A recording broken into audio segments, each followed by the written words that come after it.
हमारे साथ तीन खास मेहमान इस वक्त मौजूद हैं, उनसे आपका तारुफ कराते हैं। हेमंत अत्री हैं जो वरिष्ठ पत्रकार हैं, हेमंत तिवारी हैं ये भी वरिष्ठ पत्रकार हैं, और सैयद अकरम आजाद जो राजनीतिक विशेषज्ञ हैं। सैयद अकरम आजाद, सबसे पहले आपके पास आएंगे। आप राजनीतिक विशेषज्ञ हैं तो सोचा शुरुआत आपसे करें। पांचवां दौर यानी इसके बाद सिर्फ 2 दौर का मतदान और रह जाएगा। आज के इस दौर की अहमियत कितनी देखते हैं आप सारी पार्टियों के लिए? जी बहुत बहुत शुक्रिया, आपने अपने प्रोग्राम में जगह दिया। मैं बताना चाहूंगा आज 5वें चरण का मतदान है यूपी में, और बहुत ही निर्णायक है ये चरण, क्योंकि इसमें तमाम तराई की जो बेल्टें हैं यूपी की, गोंडा, बहराइच और श्रावस्ती, इसी के साथ साथ बुंदेलखंड की भी 2 सीटों पे चुनाव हो रहा है। तो मिला जुला असर है चारों तरफ। और प्रयागराज ले लीजिए, अवध की सीटें हैं, उसमें फैजाबाद है, सुल्तानपुर है, अमेठी है। इसमें 12 जिलों की 61 सीटों पे मतदान हो रहा है आज, जिसमें से अगर पिछले चुनाव की बात की जाए तो भाजपा के पास 51 सीटें थी। लेकिन इस चुनाव में स्थिति थोड़ी सी अलग नजर आ रही है। तमाम लोगों के अपने अपने मुद्दे हैं, किसानों का मुद्दा है, महंगाई है, बेरोजगारी है, तो जिसको लेकर के लोगों में एक आक्रोश भी है मौजूदा सरकार के खिलाफ। तो उसका असर कहीं ना कहीं विपक्षी दलों को मिलेगा, चाहे वो सपा हो, उसके अलावा बसपा और कांग्रेस है। लेकिन कांग्रेस और बसपा की सीटें पिछले चुनाव में नहीं थी उतनी, एक कांग्रेस के पास थी, एक ही बसपा के पास थी। 5 समाजवादी की सीटें थी, लेकिन उनको बढ़त मिलती नजर आ रही है। हेमंत अत्री जी, आपके पास आएंगे। अगर नजर डालें तो अयोध्या में राम मंदिर के निर्माण की शुरुआत के बाद पहला चुनाव है। अयोध्या की सारी सीटें पिछली बार बीजेपी जीतने में कामयाब रही थी। इस बार उसके लिए वो उन सारी सीटों पे मुकाबला उनके लिए कितना कड़ा है, या कितना फायदा होने वाला है बन रहे राम मंदिर की वजह से? देखिए शारिक जी, पिछली बार तो ये पूरा इलाका जो है क्लीन स्वीप था। जैसा कि मेरे साथी ने बताया, 61 में से 51 सीटें बीजेपी के पास थी। इस बार की जो स्थितियां हैं वो एकदम डिफरेंट है, और मुद्दे भी डिफरेंट है। पिछली बार देखिए, बीजेपी ने पूरे उत्तर प्रदेश के चुनाव में ऐतिहासिक जनादेश हासिल किया था, और उसमें सबसे कमाल की बात यह थी कि उसमें ना तो जाति बची थी, ना कुछ बचा था, और वो सीधे सीधे ध्रुवीकरण था धर्म के आधार पर। इस बार एक तो वो स्थिति बीजेपी नहीं कर पाई है, नंबर 1। नंबर 2, जो पूरा एरिया है, जो सीटें बची हुई है, हम मानते हैं कि देखिए अभी तक जो यूपी में आज से पहले पोलिंग हुई है, केवल 57% सीटों पर पोलिंग हुई है, 43% अब भी बची हुई है। तो जो बाकी 172 सीटें हैं जो आज और अगले 2 चरणों में हैं, उनमें से 125 सीट बीजेपी के पास थी, यानी कि 72% सीटें बीजेपी के पास थी। तो बीजेपी के लिए तो ये चुनाव, जो बाकी 3 फेसेस हैं आज का मिला के, वो एक तरीके से जीन मरण का सवाल है। लेकिन हकीकत में क्या है कि इस बार बीजेपी ना तो पोलराइजेशन कर पाई धर्म के आधार पे, और जो सबसे बड़ी बात हुई है, देखिए सपा ने चुनाव लड़ा है बिल्कुल प्रोफेशनली इस बार। अब जो अगले 3 फेस हैं आज का मिला के, उसमें सबसे बड़ी बात यह है कि देखिए बीजेपी के पास कार्ड रहे ग्रास रूट पे, कमिटमेंट है।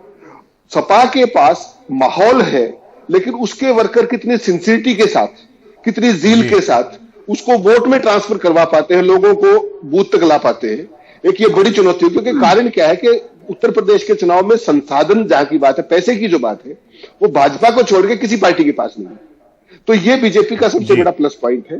लेकिन सबसे जो बीजेपी के खिलाफ बात जा रही है, योगी आदित्यनाथ ने उत्तर प्रदेश की सरकार को एक मठ की तरह चलाया है, जैसे मठ चलाते थे वो मठ चलाया है उन्होंने। इसी का कारण है कि आज उत्तर प्रदेश में बेरोजगारी कितना बड़ा मसला है, छुट्टे सांड कितना बड़ा मसला है। ये बहुत ऐसी चीजें थी जिनको बहुत इजीली एड्रेस किया जा सकता था अपने चुनावी जनादेश के मुताबिक। आज उत्तर प्रदेश में 12 लाख सीटें खाली पड़ी है, और इस चुनाव में जो हम नहीं देख पा रहे हैं वो है यूथ की डेस्परेशन। पिछली बार यूथ ने सब कुछ छोड़ करके बीजेपी के लिए वोट किया था, ये मान के कि हमारे सभी कष्टों का निवारण बीजेपी करेगी। और आज की तारीख में सबसे ज्यादा अगर कोई डेस्परेशन उत्तर प्रदेश में है तो यूथ के अंदर है, और उत्तर प्रदेश का यूथ भाजपा को सबक सिखाने की तैयारी कर रहा है। इस चुनाव में वो देखने को मिलेगा। हेमंत तिवारी जी, आप भी हमारे साथ हैं। हम आपसे जानना चाहेंगे, पिछले 4-5 दिनों में अगर आप देखें तो यूक्रेन पर रूस का हमला सारे टीवी चैनल्स पर छाया रहा। न्यूज को उतनी जगह, जो चुनाव से जुड़ी जो खबरें हैं उसको नहीं मिल पाई। क्या लगता है इसका नुकसान सत्ता में बैठी बीजेपी को होगा, कि जो मोमेंटम वो बनाना चाहती थी चुनाव प्रचार के दौरान, चाहे प्रधानमंत्री हो, गृह मंत्री हो या खुद मुख्यमंत्री हो, तो खबरों से इस तरह से हट जाना सारी पार्टियों की बात करें, क्या सबके लिए झटका रहेगा क्या?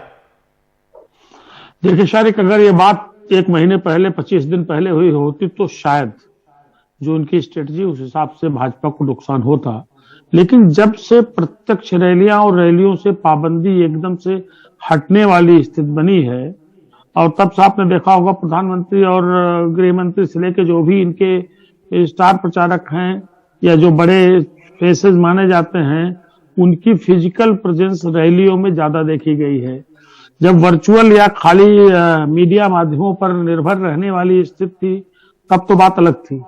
दूसरी बात, एक चीज देखिएगा कि भारतीय जनता पार्टी का डिजिटल विंग इतना मजबूत माना जाता है, उसके बावजूद उन्होंने कई जगह चूक की है। या तो ओवर कॉन्फिडेंट है, या उनको लगता है कि उनका जो बड़ा पैराफेरनेलिया है, जो उनका ऑर्गेनाइजेशनल सेटअप है, जिसके दम पर उन्होंने पिछले 7 साल से एक नया एम्पायर क्रिएट किया है, 80% प्लस की सक्सेस स्ट्राइक रेट रखी है, वो ज्यादा मजबूत है। वैसे बड़ा अजीब किस्म का चुनाव है। 3 दशक बाद एक बाइपोलर कंटेस्ट हम लोग देख रहे हैं। कम से कम मैं तो देख रहा हूं, 85 से लगातार हर इलेक्शन कवर कर रहा हूं, और इसमें कोई शक नहीं कि अखिलेश यादव एक परसेप्शन विद इन अपोजिशन पहले बनाने में तैयार हुए कि वो सीधे लड़ रहे हैं, और उसके बाद उन्होंने शुरुआती चरणों में इसको एस्टेब्लिश किया। लेकिन बीजेपी ने हमेशा खाली जो क्षेत्रीय छत्रप थे, जिनका उभार उत्तर प्रदेश में आपने मंडल कमंडल की राजनीति यानी कमोबेश 3 दशक के दौर में देखा, और 4-4 बार उन लोगों ने सत्ता संचालन किया, उनकी वीकनेसेस को पकड़ा। 2014 से उनकी वीकनेसेस पे अटैक किया। पर आप देखिएगा, अखिलेश यादव ने जो उनपे खास इल्जाम लगता था, मुस्लिम परस्ती, यादववाद और परिवारवाद, इससे अपने आप को थोड़ा बचाने की कोशिश की है। प्लस एक बड़ी चीज, अभी अत्री जी ने बढ़िया बात कही, अखिलेश जाति आधारित चुनाव होता है, इसमें कोई शक नहीं। जात से बड़ी सच्चाई उत्तर प्रदेश के चुनावी फिजा में कभी पिछले 2-2.5 दशक से, जब से क्षेत्रीय छत्रपों का राजा है, कोई और इशू रहा नहीं है। मैं एक चीज खाली क्लियर कर दूं जी, तो अखिलेश यादव के पास अतिरिक्त पूंजी क्या है? अखिलेश यादव के पास अतिरिक्त पूंजी वही है जो 5 साल में योगी सरकार की नाकामियां रही। जैसे आपने कहा कि 5 साल में आपने बुलडोजर चलाया, लेकिन आपको ऐसा मैकेनिज्म नहीं ढूंढ पाए कि जो छोटा जानवर टहल रहे हैं, और छोटा जानवर आपके पास हम वापस लौटेंगे। आप तीनों मेहमान हमारे साथ बने रहे। फिलहाल वक्त एक छोटे से ब्रेक का है। ब्रेक के बाद तुरंत आप लोगों के पास वापस आते हैं। हमारे 3 मेहमान हमारे साथ मौजूद हैं। हेमंत अत्री हैं जो वरिष्ठ पत्रकार हैं, हेमंत तिवारी ये भी पत्रकार हैं, और सैयद अकरम आजाद राजनीतिक विशेषज्ञ हैं। आपको हम चलते, सबसे पहले हेमंत अत्री जी के पास चलते हैं, उनसे बात करते हैं। हेमंत जी, हम चाहेंगे कि सवालों का जवाब अगर थोड़ा संक्षेप में देंगे, वक्त कम है। मेरा आपसे सवाल यह था कि क्या आपको नहीं लगता कि पिछले लंबे वक्त के बाद कोई ऐसा चुनाव है जहां मुद्दे हावी हैं, जिसकी वजह से जो सत्ता में है उसको जवाब देना थोड़ा मुश्किल हो रहा है? निश्चित तौर पे शारिक भाई, ये तो इस बार स्पष्ट ही है इस चुनाव में। और सबसे अच्छी बात यह है उत्तर प्रदेश के चुनाव की कि इस बार मुद्दों पे चुनाव लेके आने का अगर कोई श्रेय मिला है, देखिए मंडल और कमंडल अपनी जगह है, किसकी कितनी सीटें आएंगी वो 10 तारीख को पता लगेगा। लेकिन हकीकत में क्या है कि जाति और धर्म के चुनाव से इतर इस बार जो सिंगल लार्जेस्ट कंट्रीब्यूशन जो मैं देख पा रहा हूं, वो प्रियंका गांधी का रहा है। मुझे नहीं लगता उनकी 10 से ऊपर सीट कहीं आएंगी उत्तर प्रदेश में। लेकिन जिस तरीके से लंबे अरसे के बाद, केवल 10 साल में नहीं, लंबे अरसे के बाद कोई राजनेता वोटर से नाराजगी की भाषा में बात करके उनको जागृत करने की कोशिश कर रहा है कि देखिए आप जाति और धर्म की राजनीति में पढ़ के असली मुद्दों से भटक रहे हैं, जो बात अखिलेश नहीं कह सकते क्योंकि वो चैलेंजर है। लेकिन चूंकि प्रियंका गांधी के पास कुछ खोने को नहीं है, तो इसलिए वो उन बातों से कनेक्ट कर पा रही है असली मुद्दों को, चाहे वो बेरोजगारी का मसला हो, चाहे लोग महंगाई का मसला हो, चाहे तमाम मसले हो। और इसी तरीके से जो सबसे बढ़िया चुनाव लड़ा है, जयंत ने भी अच्छा चुनाव लड़ा इस बार। हालांकि वो सरकार बनाएंगे नहीं बनाएंगे वो एक अलग पक्ष है, लेकिन अच्छा बात, सबसे बड़ी बात। हमारे साथ सैयद अकरम आजाद भी हैं। अकरम साहब, क्या आने वाले सालों में जो चुनाव होगा वो एक ये दिशा देगा, ये चुनाव, इसके दौरान होने वाला प्रचार? जी बिल्कुल। अब आने वाला जो चुनाव होगा, कहीं ना कहीं पॉलिटिकल पार्टीज को ये सोचना पड़ेगा कि हम धर्म जाति के मुद्दों के अलावा जो विकास के मुद्दे हैं, जो लोगों की परेशानियां हैं, जिसकी लोग बार बार अपनी अपनी जगह जो क्षेत्रीय मुद्दे हैं लोगों के, उसको भी लाना, उसको रखना पड़ेगा, और उसको जो है कहीं ना कहीं लोगों के बीच में जो है उसी को लेकर के आना पड़ेगा चुनाव में। तो ये जरूर बड़ा मुद्दा बनेगा आगे आने वाले चुनाव में। और जैसा कि आप देख पा रहे हैं कि तमाम पार्टियां जो हैं इस बार धर्म की राजनीति से हट करके चुनाव लड़ रही हैं। इसमें सपा भी है और भाजपा भी है। भाजपा कहीं ना कहीं वो बुलडोजर और ये तमाम मुद्दे हैं, लेकिन उस पर लोग नजरअंदाज कर रहे हैं, उसको उतना ज्यादा अहमियत नहीं दे रहे हैं। तो जरूर आने वाले वक्त में जो है वो मुद्दा ये रहेगा कि विकास के नाम पर वोट मांगे जाए। हेमंत तिवारी भी हमारे साथ मौजूद हैं। तिवारी जी, इस चुनाव की शुरुआत से अगर देखें तो बीजेपी जिस पिच पे खेलना चाहती थी उस पिच पर खेलने का उतना मौका या फिर उतनी अपॉर्चुनिटी वो हासिल नहीं कर पाई, क्या यह कहना सही होगा?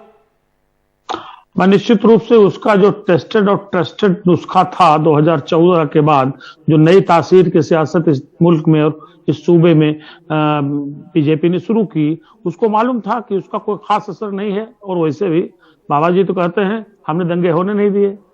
और 2014 के पहले 2013 में मुजफ्फरनगर दंगों की का ही फलित था कि जो पहले चरण से 2014 के पार्लियामेंट्री इलेक्शन में, 2017 के असेंबली इलेक्शन में और 2019 के पार्लियामेंट्री इलेक्शन में वो चलता रहा, पर दंगे हुए नहीं साहब। तो जो प्रत्यक्ष पोलराइजेशन है वो नहीं हुआ। लेकिन एक बात पे गौर करिएगा कि चूंकि मुस्लिमों की इंटैक्ट वोटिंग हो रही है, एक तरफा वोटिंग हो रही है समाजवादी पार्टी के लिए, इसका एक लोकल रिएक्शन से जो उपजा पोलराइजेशन है वो अवश्य है, उसका असर है। लेकिन एक बात तो इतना जरूर है, मैं ये कहूंगा कि भारतीय जनता पार्टी जैसे यूपी की सियासत के सूमो पहलवान से जो चैलेंज दे करके लड़ रहे हैं अखिलेश यादव, फिलहाल वो अभी तक मैं उनको महाभारत के अभिमन्यु की भूमिका में पाता हूं। लेकिन अगर महाभारत की नई स्क्रिप्ट उनको लिखनी है, नए मिजाज की, नई भाषा की, नए कंटेंट की अगर स्क्रिप्ट उनको लिखनी है आज का महाभारत की, तो जो पेस उन्होंने मेंटेन किया है अभी तक के 4 चरणों में मेंटेन करना होगा। हालांकि यह चरण ध्यान रखिएगा, ये राम के जन्म स्थान से शुरू होकर के पूरा राम वन गमन मार्ग जी राम वन गमन मार्ग से जाता है। तो एक बड़ा चैलेंज अखिलेश यादव को है। चैलेंज उन्होंने दिया है, माहौल उन्होंने बनाया है, लेकिन उत्तर ये प्रदेश भविष्य तय करेगा कि इसका कितना फायदा उन्हें मिलता है या विपक्ष को मिलता है। आप तीनों मेहमानों का बहुत बहुत शुक्रिया इस चर्चा में हिस्सा लेने के लिए। फिलहाल वक्त एक छोटे से ब्रेक का है।